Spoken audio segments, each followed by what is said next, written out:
नमस्कार, बहुत बहुत स्वागत आप सभी का उत्तराखंड प्राइम के इस न्यूज बुलेटिन में। आपके साथ मैं हूं राजेंद्र देव और शुरुआत देहरादून से आ रही खबर के साथ। लैंसडाउन से विधायक दिलीप रावत का बड़ा बयान आया है। भाजपा में भाई भतीजावाद नहीं चलता, ये दिलीप रावत कह रहे हैं। ऐसे नेताओं के खिलाफ पार्टी को संज्ञान लेना चाहिए। अपनी पुत्र वधू के लिए टिकट की दावेदारी कर रहे हैं हरक सिंह। अनुकृति के लिए लैंसडाउन से टिकट की दावेदारी कर रहे हैं हरक। कोई की पैतृक में अपने रिश्तेदार भाई भतीजे बेटी बहू को टिकट दिलाने की बात तो कर रहे हैं, तो ये समस्या एक तरह से चुनौती देना है भारतीय जनता पार्टी के अनुशासन को। और मैं समझता हूं कि इसको बहुत गंभीरता के साथ भारतीय जनता पार्टी को लेना चाहिए और पहले ही किसी की घोषणा करना, और मैं समझता हूं ये सरासर अनुशासनहीनता है। और ऐसे लोगों को जो भारतीय जनता पार्टी के शीर्ष नेतृत्व को चुनौती दे रहे हैं उनको पार्टी से बाहर निकालना चाहिए। देखा आपने विधायक महोदय क्या कह रहे हैं। अब हम सीधा रुख करेंगे पंकज राणा का। इस वक्त हमारे सहयोगी सीधा कनेक्ट हैं। पंकज, ये पूरा प्रकरण क्या है, हमारे दर्शकों को बताएं, समझाएं।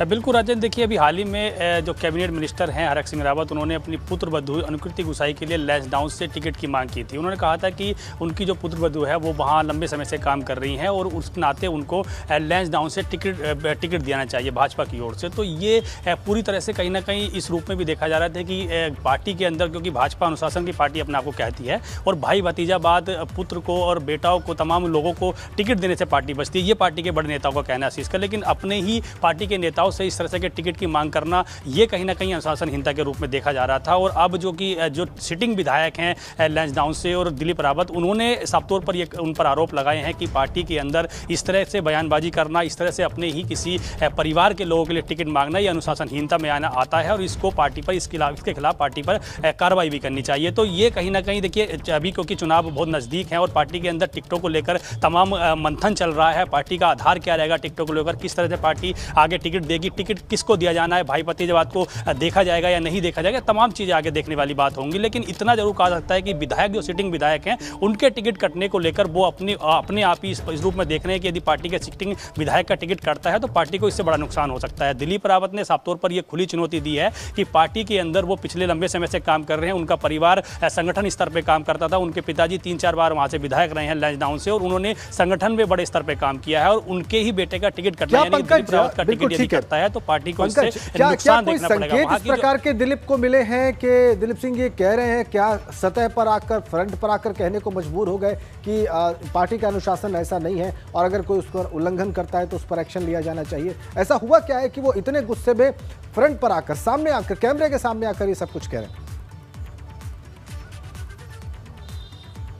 राजेंद्र, देखिए कैमरे के सामने उन्हें बोलने की जरूरत इसलिए पड़ी है क्योंकि कई बार वो अपने बड़े नेताओं से मिल चुके हैं, पार्टी संगठन के नेताओं से बातचीत कर चुके हैं। उन्होंने ये बात कही है कि खुलेआम अपने किसी भी परिवार के लोगों को टिकट मांगना ये पार्टी अनुशासनहीनता में आता है। हरक सिंह रावत जिस तरह से लगातार अपनी पुत्र वधू के लिए वहाँ से टिकट की दावेदारी कर रहे हैं, बार बार वो टिकट संगठन से मांग रहे हैं, उनकी बात संगठन स्तर पर सुनी नहीं गई है। उन्होंने कई बार इस बात को संगठन स्तर पर रखा है, प्रदेश अध्यक्ष से बातचीत की है, पार्टी के बड़े नेताओं से, मंत्रियों से बातचीत की है, लेकिन पार्टी के अंदर उनकी बात को न सुनने के बाद उन्होंने खुल के आकर कैमरे के सामने ये बात कही है कि यदि पार्टी इस तरह का काम करती है तो निश्चित तौर पर वहां की जो आसपास की लैंसडाउन से लगी हुई सीटें हैं उस पर भाजपा को नुकसान हो सकता है। और जो नेता अपने परिवार के लिए परिवारवाद को पार्टी के अंदर बढ़ा रहे हैं उनको पार्टी पंकज, आपने सब कुछ स्पष्ट कर दिया, दिखाना चाहिए। जी पंकज राणा, आपने सब कुछ स्पष्ट कर दिया हमारे दर्शकों के सामने कि हुआ क्या है, किस स्तर पर आकर दिलीप सिंह को ये बात कैमरे के सामने आकर कहनी पड़ी है। बहुत बहुत धन्यवाद आपका। टेरी से खबर है, किशोर उपाध्याय ने बड़ा बयान दिया है। सामने आई है किशोर उपाध्याय की नाराजगी। जी हां, उनका मेरे साथ इंसाफ नहीं हुआ। किशोर उपाध्याय कह रहे हैं कि मेरे साथ इंसाफ नहीं हुआ। बड़ी खबर, कांग्रेस के बड़े नेता हैं, पूर्व अध्यक्ष रहे हैं और कह रहे हैं मेरे साथ इंसाफ नहीं हुआ। किशोर उपाध्याय, हरीश रावत जब मुख्यमंत्री थे तो प्रदेश अध्यक्ष थे, देखिए क्या कह रहे हैं वो। मैं ये समझता हूं कि भाई मेरे साथ जो न्याय होना चाहिए था, कहीं ना कहीं पर कुछ कमी रही है और इस समय भी मुझे ये कहने में कोई वो परहेज और गुरेज नहीं है। 2016 में अगर हमसे गलतियां नहीं होती तो हम पुनः जो है सत्ता में वापस आते। और एक जो जिंक्स है यहाँ के बारे में कि एक बार एक पार्टी सत्ता में आती है, अगली बार अगली पार्टी, दूसरी पार्टी सत्ता में आती है, तो वो टूटता। और मुझे इस समय भी थोड़ा सा कुछ उसी तरह का जो है संशय लग रहा है, इसलिए कि हम 41 जहाँ सीटें हैं गढ़वाल मंडल में, हम वहाँ पर अच्छे तरीके से लीडरशिप को डेवलप नहीं कर पाए। ये बड़ी बात कह दी किशोर उपाध्याय ने। गढ़वाल मंडल में कह रहे हैं 41 सीटें, वहां लीडरशिप डेवलप नहीं हो पाई। आगे बढ़ते हैं। देवस्थानम बोर्ड को लेकर सरकार और तीर्थ पुरोहितों के बीच तकरार बढ़ती जा रही है। आज चारों धामों के तीर्थ पुरोहितों ने देवस्थानम बोर्ड भंग करने की मांग के लिए यमुना कॉलोनी में मंत्रियों के आवास का घेराव किया। पुरोहितों का साफ कहना है कि सरकार देवस्थानम बोर्ड को भंग नहीं करना चाहती और इसीलिए बार बार तारीफ दी जा रही है और इसीलिए आज तीर्थ पुरोहितों को देहरादून में धरना देना पड़ा और मंत्रियों के आवास का घेराव करना पड़ा।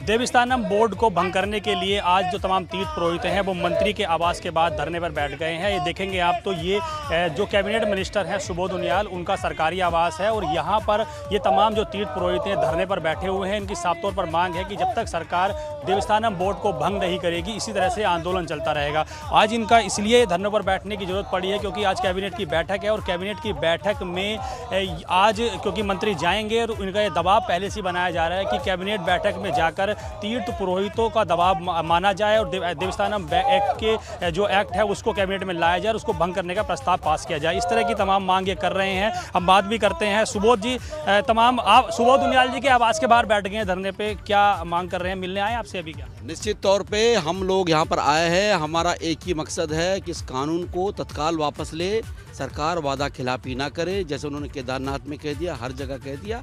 और ये तो कोई बात ही नहीं, इस कानून के अंदर कुछ है ही नहीं। मंदिरों का संचालन हम सदियों से करते आए हैं। गंगोत्री मंदिर का मैं अध्यक्ष भी रहा हूँ, सचिव भी हूँ, सारा हम काम कर रहे हैं वहाँ पर सदियों से, कोरोना में भी कर रहे हैं। तो कुछ मतलब ही नहीं, जब तो लेना देना एक नहीं तो क्यों छेड़ाखानी कर रहे हैं, क्यों इनका निजी? सरकार तो ये कह रही है कि एक्ट बन जाएगा तो मंदिरों का संरक्षण बढ़िया होगा, वहाँ पर यात्रियों की अच्छी सुविधा हो पाएगी, तमाम चीज़ें होंगी, तो ये बात क्यों नहीं मान रहे? महाराज मैं आपको निश्चित बताता हूँ, सरकार के जो इन्होंने कानून बनाया पहले ही दिख गया। सनातन के विरोध में पहला इन्होंने क्या, बद्रीनाथ के मंदिर को 4 बजे की जगह 7 बजे खोला, जो इतना बड़ा कुकृत्य है। कह रहे हैं कि परंपराओं से छेड़छाड़ भी की गई है इसमें और आपके हकों को भी मारा गया है।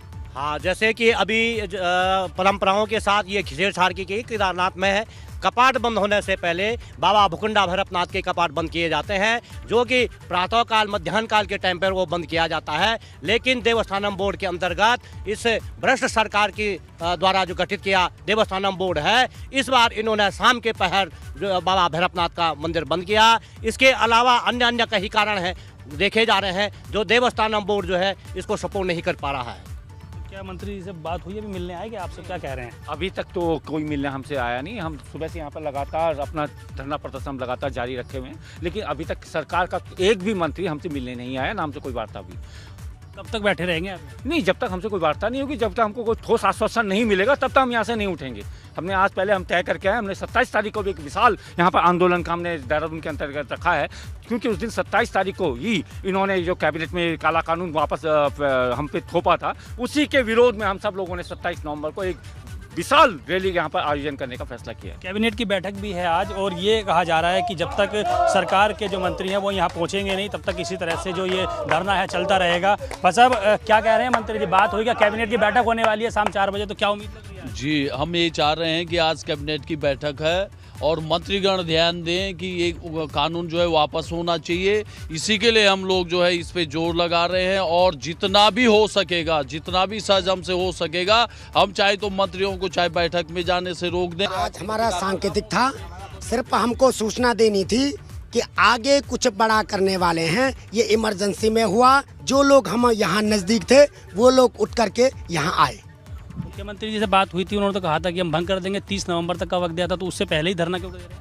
ये तारीख पे तारीख, क्योंकि सरकार की मंशा पे पूरी शंका इसलिए है कि जो इन्होंने हाई पावर कमेटी बनाई उसमें हमारे सदस्य नहीं रहे। दूसरा जो है, मनोहर कांत ध्यानी जी ने चारों धामों के तीर्थ पुरोहितों की जो पंचायतें हैं, समितियां हैं, उनके पक्ष को नहीं जाना है। आज तक हमें कोई लिखित और मौखिक रूप से हमारी समितियों को आमंत्रित नहीं किया गया कि अपना पक्ष रखें, और इन्होंने अंतरिम रिपोर्ट दे दी है। तो इसलिए हमको लगता है कि ये पूरी सरकार के इशारे पे समिति बनी है और जो सरकार चाहती है या जो दिल्ली में स्क्रिप्ट लिखी जाएगी उस स्क्रिप्ट के अंश ही इस हाई पावर कमेटी के जो अध्यक्ष हैं वो अपनी रिपोर्ट में शामिल करें। कहा जा सकता है कि देवस्थानम बोर्ड को लेकर लगातार जो पुरोहित हैं वो अब पूरी तरह से आर पार की लड़ाई पे हैं और सरकार से ठोस आश्वासन की मांग कर रहे हैं। सरकार उन्हें यदि आश्वासन देती है तो निश्चित तौर पर इनका धरना समाप्त कर दिया जाएगा। देहरादून से सहयोगी मनोहर रावत के साथ पंकज राणा, एबीपी गंगा।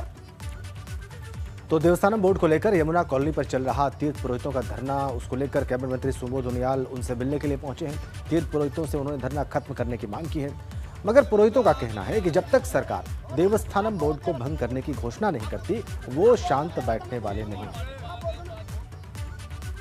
माननीय मंत्री श्री सुबोध उनियाल जी आए और हमें जो है उन्होंने आश्वस्त किया है दोबारे कि 30 तारीख तक हमने ये समय दे रखा है आप लोगों को, और इसमें आप मानिए आपकी मनोकामना पूरी होगी। तो 30 तारीख तक जब जैसे भी इन्होंने दिया है इनको अपना काम कर रहे हैं, लेकिन हम भी ये चाहते हैं कि जो 27 तारीख को रैली होगी हमारी, वो एक भव्य रैली होगी। उसमें हम जो है सरकार की किरकिरी जरूर करेंगे। हम ये चाहते थे कि घोषणा कर दें, सरकार के सभी प्रतिनिधि घोषणा कर दें, मुख्यमंत्री जी घोषणा कर दें।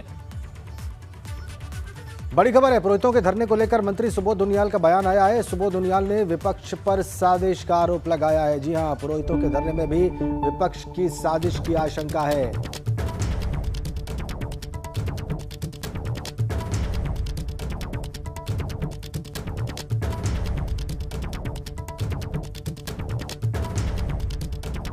चुनाव सामने है, हमेशा चुनाव सामने होता है तो विपक्षी दल खाली तो नहीं बैठते हैं।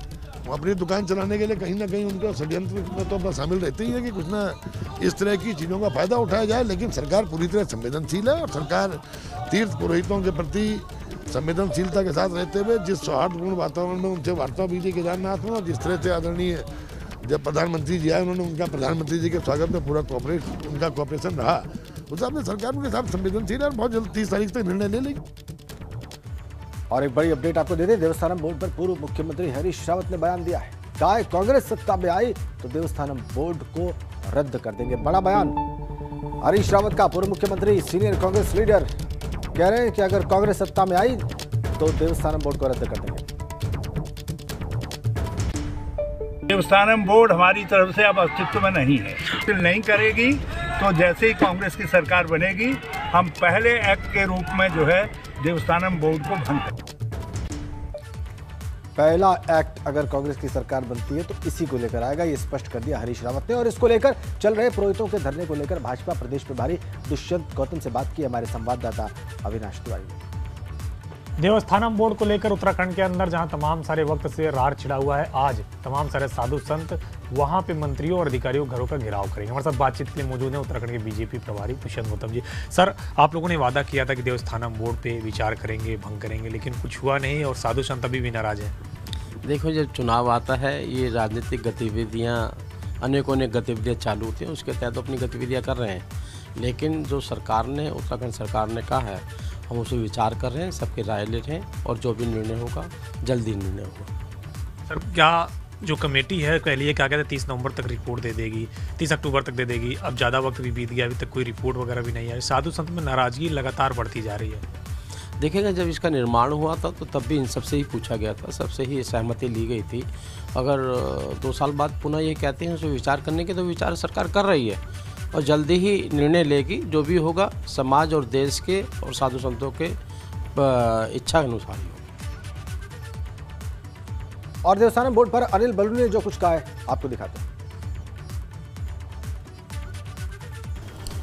देखिए, हम लोगों ने, मैं तो बहुत पहले सब देवस्थानम बोर्ड पे काफ़ी बोल भी चुका हूँ और सरकार जो है उस पर विचार कर रही है। सरकार ने कमेटी की वो किया है, तो मुझको लगता है कि सरकार कोई अच्छा निर्णय लेगी और जो कमेटी की हमारी रिपोर्ट है उसको आने दीजिए, एक बार देखने दीजिए, उसके बाद ही कोई आंदोलन करने का औचित्य बनता है। मुझे लगता है कि सरकार के फैसले का इंतजार करना चाहिए। आगे बढ़ेंगे एक बड़ी अपडेट के साथ। आज धामी सरकार की एक महत्वपूर्ण कैबिनेट बैठक होगी जिसमें कई महत्वपूर्ण प्रस्तावों पर राज्य सरकार मुहर लगा सकती है। इसके अलावा विधानसभा के शीतकालीन सत्र की तारीखों को लेकर भी कैबिनेट बड़ा फैसला कर सकती है। और इसके अलावा कैबिनेट बैठक में राज्य सरकार प्रदेश के खिलाड़ियों को बड़े तोहफे का भी ऐलान करेगी। माना यह जा रहा है कि कैबिनेट की बैठक में खिलाड़ियों को आरक्षण, आवास और फिटनेस से संबंधित तमाम व्यवस्थाओं पर बड़ा फैसला लिया जा सकता है।